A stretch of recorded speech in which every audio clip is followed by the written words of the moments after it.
Direct. Coupe du monde de biathlon, nouvelle victoire de Quentin Fillon-Maillet sur le sprint de Ruhpolding. Quentin Fillon-Maillet a conforté sa place de leader au classement général de la Coupe du monde, jeudi. Deuxième étape consécutive de la Coupe du monde en Allemagne pour les biathlètes. Après Oberhof, place à Ruhpolding ce jeudi 13 janvier dès 14h30, avec un sprint, 10 km. Grâce à sa victoire sur la poursuite dimanche 9 janvier, Quentin Fillon-Maillet occupait la tête du classement général. Avec le dossard jaune de leader sur les épaules, le Jurassien a tenu son rang avec brio en signant une nouvelle victoire, confortant ainsi sa première place au général. Il a devancé l'Allemand Benedikt Doll, deuxième, plus 7, 2, et le Biélorusse Anton Smolski, troisième, plus 32, 1. Le relais hommes samedi, la poursuite dimanche. À l'image de la semaine dernière, les biathlètes disputeront un sprint, une poursuite et un relais à Ruhpolding. Et comme à Oberhof, le sprint et la poursuite seront entrecoupés du relais.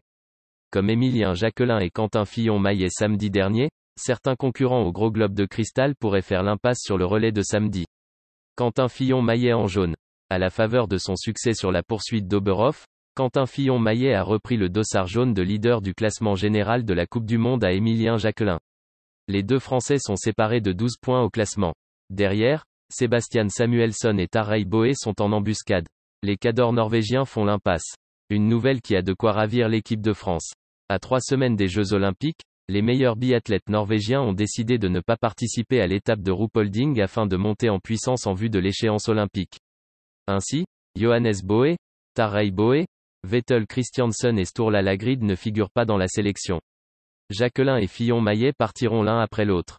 Les deux premiers du classement général partiront à la 16e et 17e place aujourd'hui. Sebastian Samuelsson a hérité du dossard numéro 4, 2 rangs devant Alexander Loginov. Simon Destieux, Antonin Guigona et Fabien Claude partiront respectivement avec le dossard 30, 40 et 50. Éric Perrault partira en 81e position.